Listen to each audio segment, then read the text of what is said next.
In 1978, a fresh-faced but very, very, very driven teenager named Terry Allen got into professional wrestling and quickly rose to prominence in championship wrestling from Florida thanks to Dusty Rhodes' booking and Eddie Graham's vision of professional wrestling. And honestly, looking at Magnum TA, even at that point, you could see the raw potential in the ring, on the mic. He just needed to be molded like some clay. He just needed to be molded and just needed to figure out who he was. And after being in championship wrestling from Florida for a few years, he went to Mid-South Wrestling, and Bill Watts absolutely knew that he was going to be a superstar. And he had some great feuds there. And then Jim Crockett gave him the promotion of a lifetime when he said, "You come here, I will make you the guy." And he did. He was destined for superstardom. The feuds with Tully Blanchard, the feud that never really happened with Jimmy Garvin, and also that series of matches, the Best of 7 series, with Nikita Koloff over the U.S. Championship. Terry Allen, Magnum TA, Magnum PI in a wrestling ring. Tom Selleck in a wrestling ring. Tom Selleck that the fans, the women, the men could touch, could sleep with. And that wasn't just limited to one particular gender. Everybody goddamn loved him. And then on October 14th, 1986, it all changed. It all changed. For Terry Allen, as far as his life and where it would go, not just his career, but his life, and also the fate of Jim Crockett Promotions. You have to wonder, what could have been? Would Magnum have continued to rise? Would he have gotten out of wrestling like he said he was going to in a few years? Would Jim Crockett Promotions never have had to be molded and changed into WCW?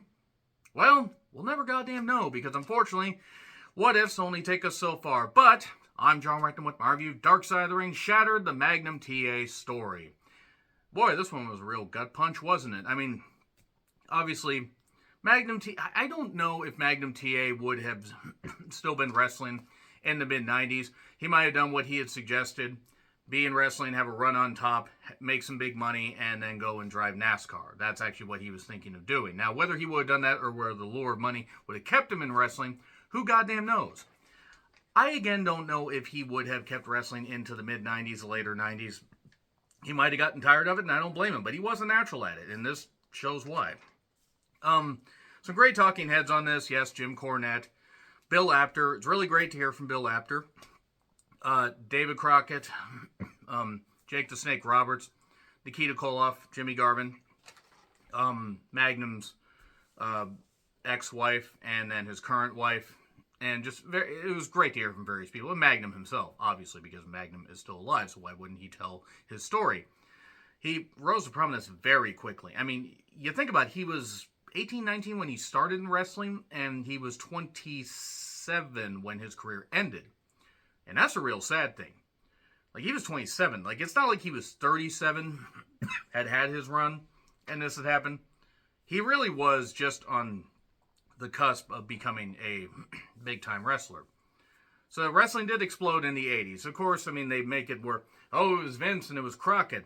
I mean, there was the AWA stuff in, like, 83, even in the 84, but by 85, 86, they were pretty bad off. There was world class, but they're focusing on Vince and Crockett.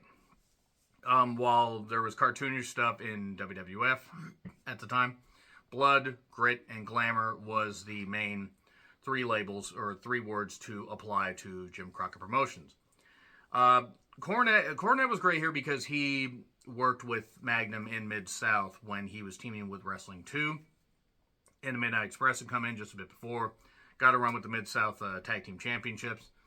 And Magnum at that point had feuded with Wrestling 2 and was doing some good stuff, but then would quickly leave. He would be one of the talents that would be poached by Crockett. And to be perfectly honest, at that point, I don't really know what else Magnum could have done in the company.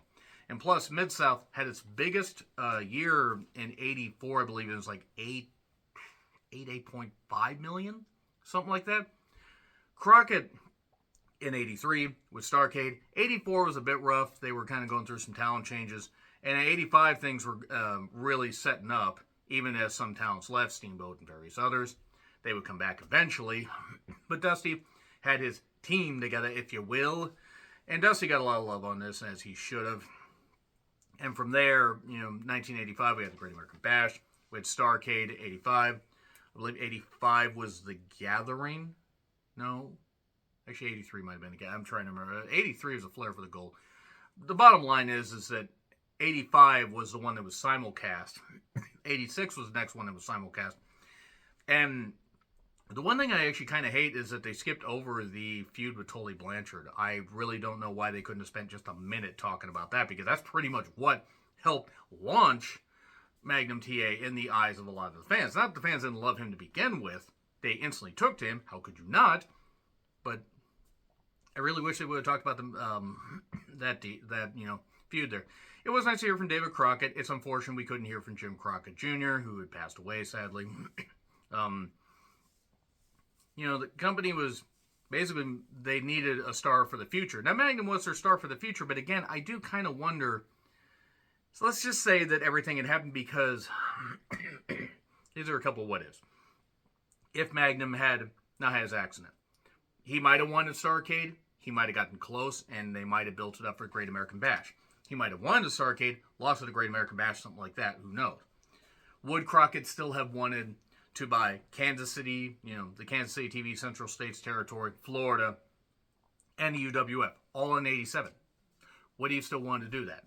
And actually, he might have bought Central States in '86. The whole point is, there was a lot of money going out and a lot of things that were happening that I don't know if Magnum himself would have been able to turn the whole thing around or prevent the company from being sold because of how the exorbitant amount of money that was being spent. Yes, they grossed $22 million in '86, which was a lot of money. That was before pay-per-view, that was closed circuit, that was all that kind of stuff. But, there's no real way of knowing. Do you guys think that Magnum would have prevented a sale? Do you think that Jim Crockett Promotions would have continued to roll? Answers in the comments, please. So, Magnum loved wrestling as a kid. He did some amateur wrestling work in school. Buzz Sawyer, as described by Cornette and described by others in the past. Tremendous worker, but also a disconnected son of a bitch. And he basically he basically got money out of Magnum and others for $10K for a wrestling license, when actually wrestling licenses were like $10 to $25. And often, if the promoter liked you, they would pay for it. Jerry Jarrett paid for wrestling licenses based for those states that had an athletic commission. Now, Jimmy Garvin, early in Magnum's career, said, yeah, you might want to go find that. Go find him. So he did. He went to Oregon, found Buzz Sawyer. Buzz trained him for apparently about 2 hours. And then he worked with Buzz that night on TV. I wish we could have seen some footage of that. And then immediately in 1978, boom. He's just immediately on TV. Championship Wrestling from Florida. Dusty was booking. Dusty saw a lot of potential in him. I mean, how could you not? Like, really. I mean, I know I've said that a couple times. How could you not see potential? Bill Apter, it was great to hear from Bill Apter, because he talked about, being fair as far as, sure, every magazine person, whatever, has their favorites. But Bill Apter, for the years, the decades that he's been in wrestling, and the love he has for it, it was great to hear from him here. He, looked like Tom Selleck. Andre the Giant says, you're ready, but you need a handle. And that's what it was. And I guess Andre is one of the guys that suggested Magnum PI. So after the Florida run, he goes to Mid-South, has various clothing, options and changes and that kind of stuff. And then talks to Dusty. Dusty says, go buy a Harley Davidson motorcycle, baby. I'm sorry for the bad Dusty impression.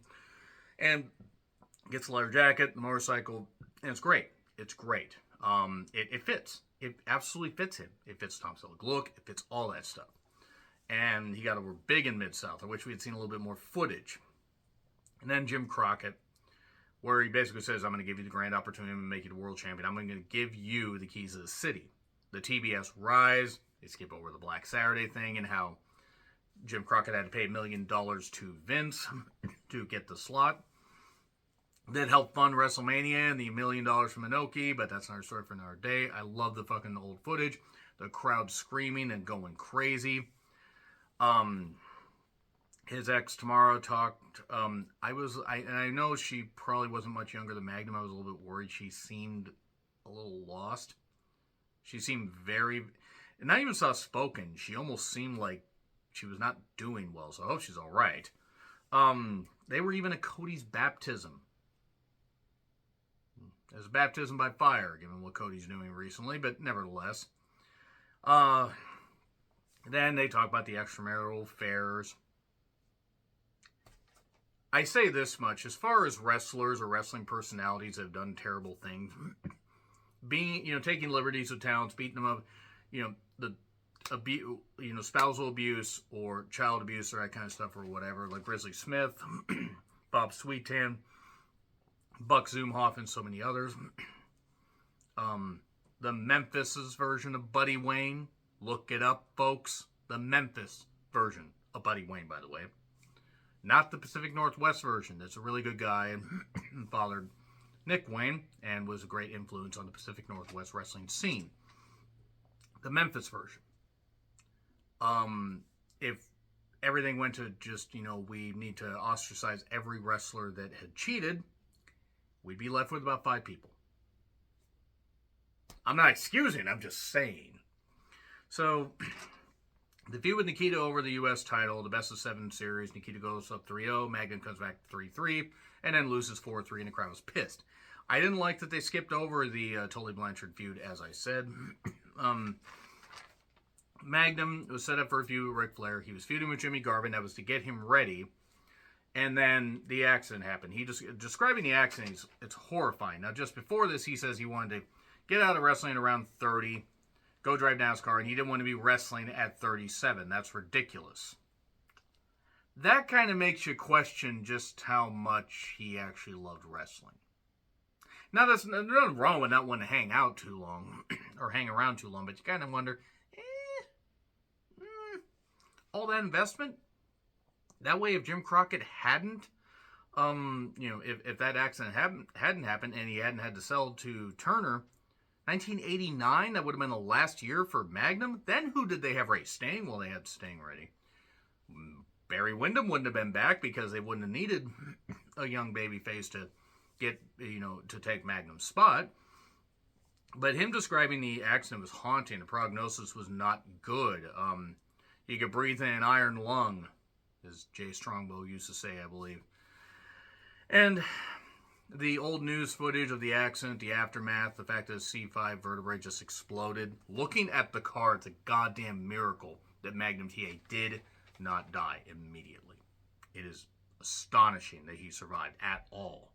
It's astonishing that he wasn't a vegetable. And I'm not wishing it. I'm just saying it's amazing looking at that accident and just like, wow. People flooded the hospital with calls. They had shut down the switchboard. There were candlelight vigils. There was all this stuff, all this outpouring of love and support. The mother talking at a press conference, thanking the people. Just all this stuff, all this outpouring.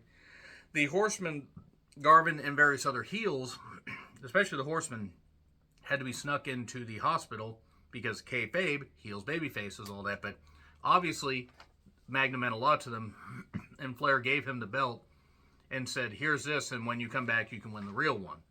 Obviously, as we know, that was the end of Magnum TA's in-ring wrestling career. And the roster chipped in to help him. Cornette's talked about this. Others have talked about this. They chipped off, $30, $40 from their paycheck, whatever it was. And, with a roster of 30 guys, and Crockett would match it every single week. So, because they did the same for Barry Darsow, I believe, when his knee blew up. And then he went to go beat Demolition Smash and pretty much said, thanks for supporting me, guys. Okay, fuck it, I'm gone. But nevertheless, Magnum was, until Magnum was able to come back and earn a paycheck and be an on-screen personality and stuff like that, it hurt the company, no doubt about it. I still question whether it would have saved the company given the amount of spending they were doing. They turned Nikita face. He was going to face Ric Flair. Bill Apter helped get the story out through Pro Wrestling Illustrated. And Magnum refused to give up. He got healthier, at least enough where he could sort of walk. He came to the Baltimore Arena. It was April of 1987. I've seen that footage. It's very emotional. Like, you can practically feel the tears and the love and appreciation for the crowd. And Baltimore was a really hot city at that point. Color commentary work, his marriage dissolved because apparently he still was cheating. And I don't blame his wife for leaving. You really don't do that with somebody that sticks by you. Was it crucial to the end of Crockett? Yeah, I talked about that stuff. It may have hastened it. It may have not. Next week's going to be on the Graham family, by the way, and then we finish up with Magnum, saying he would have been fine passing the torch to a younger, guy in his 20s in just a few years and getting out. Keeps on rolling, has kids, a new wife, a hat that certainly has questionable meaning, but, if I wanted to knock every single wrestler of that age that hats like that, yeah, we might be here all day. But nevertheless, as far as a wrestling career, I mean, he might have gone a few more years. He could have gone another decade. He could have gone into 2000. He could have wrestled in his 40s if they kept paying him money. And Crockett may have still just had to fold and sell to TBS because Crockett wasn't exactly the best with money. I'm not saying that you can't look at Magnum's accident leading to these issues. It wasn't just one guy. There's a lot of things. Anyway, agree, disagree, what I said, like, share, subscribe, Twitter handle in the description. I'm John Rickland, and I'll see you soon.